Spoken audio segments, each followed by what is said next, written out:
네, 머니인사이트 오늘은 원자재 시장 동향을 점검해 보겠습니다. 최진영 대신증권 연구위원 나와주셨습니다. 어서 오십시오. 안녕하십니까.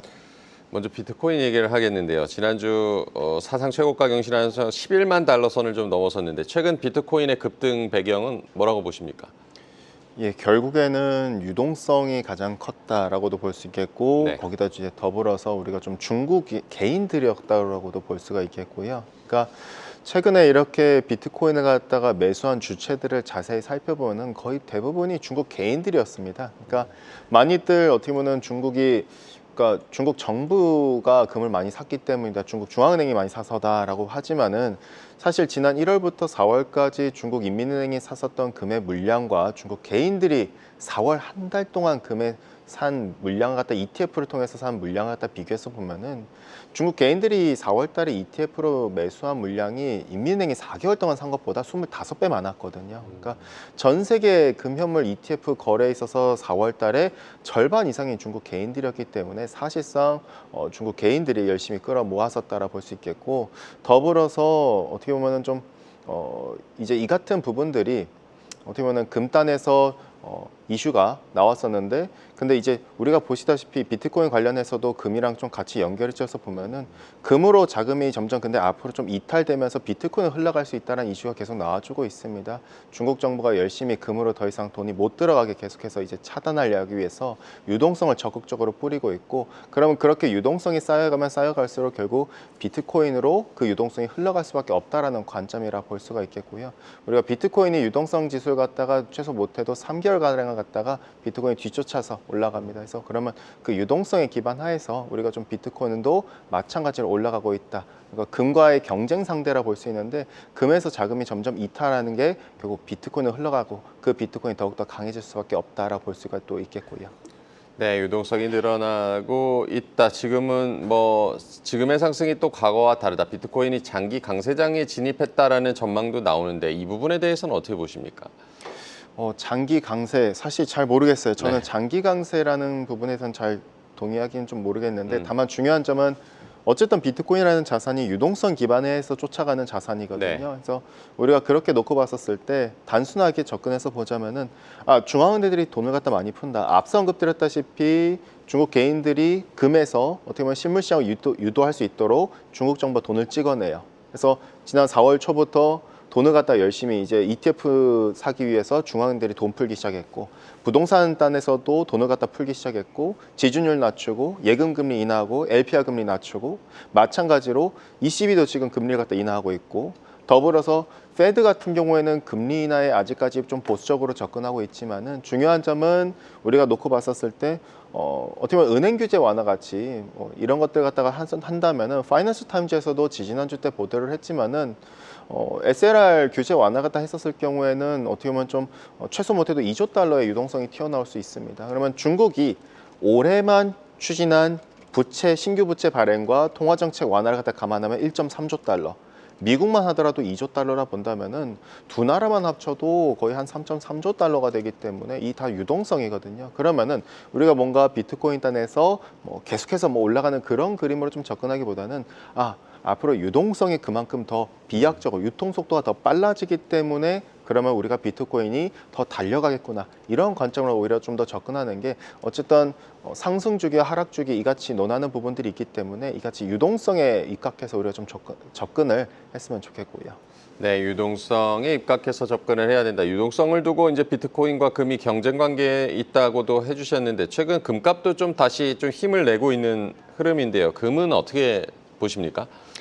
금 같은 경우에는 저는 좀 여전히 좀 조정을 갖다 좀 보일 것이라 보고 있습니다. 그러니까 금과 비트코인은 서로 좀 경쟁 관계다라고 좀 접근을 하는데, 네. 결국 과거의 현금 흐름 추이를 갖다 보면은 금 현물 ETF로 자금 유입 압력이 강해질 때는 비트코인 현물 ETF로 자금 유입이 소강 상태로 발생하고, 다시 또 비트코인으로의 자금 유입이 강해질 경우에는 금으로의 자금 유입이 좀 소강 상태로 갖다가 보이는 이 같은 반복적인 패턴을 갖다 보였다는 사실입니다. 그러면은 우리가 중요한 사실은 금 같은 경우에는 기본적으로 페드가 본격적으로 금리 인하를 갖다가 할지도 모른다라는 그 시그널이 중앙은행들로 각국 중앙은행들로 하여금 금을 갖다 매수해야 된다라는 부분으로 작용하고 이것이 미리 금 가격단에서 올리는 부분으로 작용한다고 볼 수 있거든요. 근데 중요한 점은 본격적으로 유동성이 튀어나오는 시장에서는 금보다는 오히려 이때부터는 실물단에서 우리가 가치 측면에서 비트코인이 더욱더 적극적으로 반영하기 시작한다라 볼 수 있겠고요. 그래서 서로의 경쟁 관계 구도로 놓고 본다면은 결국 유동성이 본격화되고 유동성을 갖다 후회한다면 비트코인 상대적으로 금보다 강해질 수 있기 때문에 금단에서는 좀 더 취약해질 수 있겠죠. 앞서 우리가 서두에서 말씀드린 것처럼 중국 개인들에 대해서도 말씀드렸었는데 결국 중국 개인들이 금을 갖다 계속 사고 이 돈들이 자꾸 주식이나 부동산 시장을 못 들어와서 내수 경기가 제대로 활성화 안 되다 보니 중국 정부가 계속해서 금으로만 간 중국 개인들의 자금을 다시 실물 시장을 유도하려고 돈을 갖다가 찍어내고 있습니다. 그럼 뭐다? 금단에서 개인들의 자금이 조금만 이탈하더라도 결과적으로 금은 좀 조정받을 수 있겠고 반대로 위험자산단에서는 좀 더 높아지는 그림. 그럼 우리가 이렇게 놓고 본다면은 결국 유동성 측면만 놓고 봤을 땐 결국 그럼 비트코인도 상대적으로 금보다 강해지기 때문에 금은 지금은 쉬어가야 되는 게 오히려 더 맞다라 볼 수 있겠고요. 네, 풀린 유동성이 금과 비트코인 어디로 갈 것인가 이런 자산별 흐름을 잘 체크를 해보셔야겠습니다. 요즘 은값도 좀 들썩이고 있다고 하는데 은 전망은 어떻게 보십니까? 예, 은 같은 경우에는 저는 뭐 은을 나쁘게 보는 건 아닙니다. 네. 다만 은 같은 경우에는 어쨌든 금과 거의 유사한 흐름을 갖다 같이 보여준다라 볼 수가 있겠고요. 그러니까 은 역시도 어떻게 보면 금과 마찬가지로 인플레 해치 자산이고 어떻게 보면 저금리 하에서 굉장히 좀 매력적인 자산이라 볼 수 있는데, 근데 이제부터 좀 상대적으로 금이 조정받는 은도 조정받을 수 있겠죠. 그러나 상대적으로 덜 조정받을 수 있지 않을까라는 고민이 서는 이유는 우리가 좀 산업형 수요단에서도 우리가 놓고 볼 수 있겠고, 두 번째로는 그동안 금이 달려간 거에 비해서 은은 사실 거의 달려가지도 못했거든요. 그러한 측면 보면은 우리가 상대적으로 저평가된 부분도 감안했었을 때 금이 조정받는다 하더라도 은은 좀 그렇게까지 크게 조정받을 이유는 없다라 볼 수 있겠고, 특히 앞서 서두에서 말씀드렸던 산업형 수요. 결국 이 산업형 수요를 우리가 이해를 하려면은 구리 수요를 갖다 이해를 해야 됩니다. 네. 은 역시도 전체 수요의 60%가 산업형이기 때문에 구리랑 민감성이 높고, 그렇게 해서 놓고 본다면은 구리와 금의 상대성과 경기의 현 위치입니다. 지금 경기는 어떻게 보면은 코로나 때만큼 굉장히 안 좋게 바라볼 수 있겠죠. 근데 이게 지금부터 유동성이나 이런 걸 감안하고 턴어라운드 한다는 가정을 한다면은 은 역시도 회복될 수 있다라는 그 그림 선상에서 바라볼 수가 있겠고요. 그래서 은 역시도 우리가 좀 어느 정도는 좀 반등할 수 있지 않을까. 지금은 좀 부진하겠지만은 그래도 좀 더 우리가 구리랑 같은 선상에서 봐줘야 되지 않겠는가라 볼 수 있겠고요. 네, 은 같은 경우는 구리와 같은 선상에서 바라봐야 된다. 미국과 이란의 핵 협상이 열리기도 했습니다. 뭐 트럼프 대통령은 긍정적으로 좀 평가를 하기도 했는데 이란 제재가 좀 해제가 된다면 원유 수출도 풀리게 될지 협상 관련한 유가 영향은 어떻게 보십니까? 당연히 이란 핵 협상이 되면은 단기적으로 유가는 좀 조정받을 수 있다라 보고 있습니다. 근데 이제 결국 공급에 대한 수출 물량이 늘어날 것이다라는 우려라 볼 수 있는데, 네. 다만 여기서 중요한 점은 저는 이 영향이 유가에 미친 영향은 좀 단기적이라 해석하고요. 그 이유는 간단합니다. 이란이 여기서부터, 즉 원래는 이란의 원유 수출량은 못해도 일평균 20만 배럴이었어요. 근데 지금 거의 과거의 제재 부과되기 직전 단계였던 2018년 8월 수준으로 회복이 됐거든요. 그럼 여기서 과거의 완전 정상화 때만큼, 최고치 때만큼 수출량이 늘어난다고 가정을 하더라도 그 물량이 해봤자 최소 못해도 35만에서 60만 밖에 안 됩니다. 그러면은 그동안 올라왔었던 그림을 놓고 본다면은 그렇게까지 크지 않기 때문에 그럼 유가에 미치는 영향 오히려 좀 제한적이고, 오히려 중국 정유사한테 가장 크리티컬한 악재다라 볼 수 있겠고요. 특히 중국 티팍 기업들이죠. 왜? 이란의 원유 수출의 90%가 전부 다 중국 티팍 기업들로 흘러갔습니다. 그럼 앞으로 제재가 해제될 경우 핵합의로 인해서 이란의 원유 수출단에서의 가격이, 판매 가격이 국제 가격 대비 6불이 싼데 이게 다시 기존 정상 가격으로 돌아가면은 결과적으로 중국계 기업들은 더 비싼 가격에 사야 되기 때문에 실질적으로 중국 정유사들의 악재라 볼 수 있다면은 우리가 좀 더 유가에 미치는 영향은 좀 단기적이지만은 오히려 중국 정유사가 안 좋아질 수 있다라는 그림으로, 결국 우리나라의 경쟁자는 결국 중국 정유사잖아요. 그렇기 때문에 그 경쟁자가 오히려 안 좋아질 수 있다라는 관점을 접근하면 되겠고요. 어쨌든 이 미국과 이란의 협상 과정도 잘 챙겨 보셔야겠고요.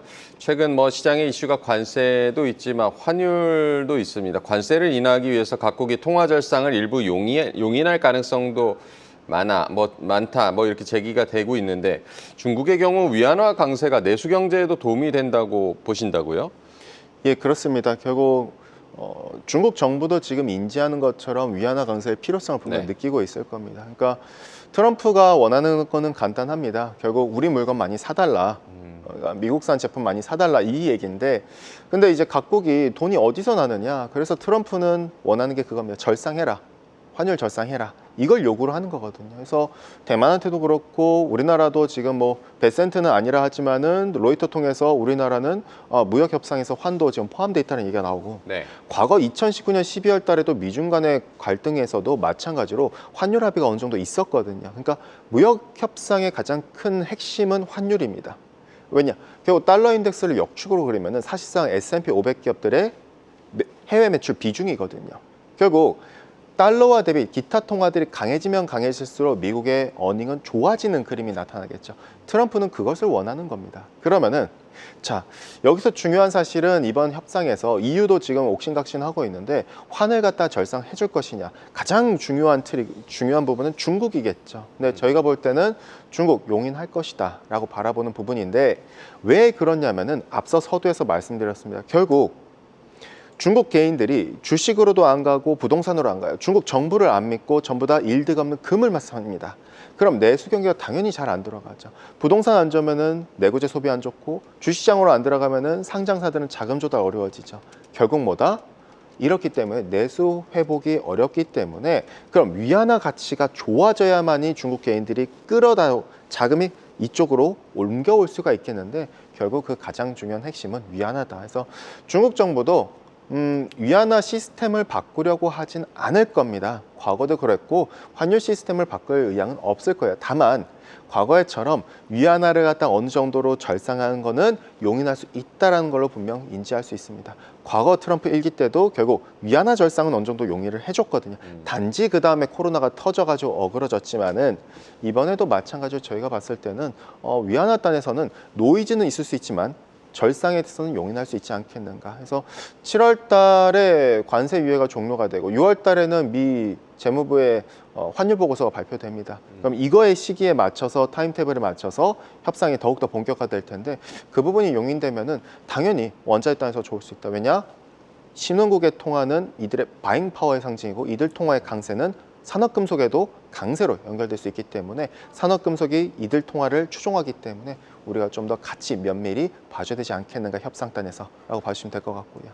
네, 통화 가치가 원자재 시장에도 영향을 줄 수 있다는 점을 짚어주셨습니다. 전에 나오셨을 때 라니냐 얘기도 여러 번 해주셨었는데, 라니냐가 올 때 가장 큰 영향을 받는 천연가스와 같은 에너지 시장, 하반기에는 좀 상승 가능성이 있다고 보십니까? 예, 저는 하반기 천연가스 지금에 있어서 2배의 가능성을 계속 접근을 하고 있습니다. 지난 2월 달에 저는 천연가스를 많이 꺾었어요. 그러니까 작년 1월 달만 하더라도 천연가스 가격 1.5불일 때 6불까지 간다라 주장했을 때 네. 올해 초 때쯤에 거의 5불 언저리까지 왔다가 조정받았죠. 왜? 이유는 간단합니다. 라니아가 끝났고 겨울이 끝났기 때문에. 다만 라니아 발생 확률이 하반기 때 다시 올라가지고 있습니다. 과거의 패턴상 당연히 슈퍼 엘니뇨 직후 라니아는 연장되는 패턴이 발생했기 때문에 그렇다고 볼 수 있는데, 뭐 그렇지 않더라도 냉방 시즌이 왔기 때문에 가스는 달려가고, 더불어서 러시아산 천연가스를 당장 수입 정상하기 어려운 유럽을 감안하더라도 LNG 수출 기대만으로 미국의 천연가스 헬리어브는 오를 수 있겠죠. 다만 여기서 중요한 점, 라니냐가 하반기 특히 연말로 갈수록 재개될 수 있다라 함은 다시 한 번 더 난방 수요가 올라갈 수 있기 때문에 겨울철에, 그래서 가스는 라니아가 없다 하더라도 6불까지 타켓으로 올라갈 수 있지만은 라니아가 있다면은 그 이상으로도 우리가 올라갈 것에 대해서도 고민도 필요하다라고 볼 수가 있겠고요.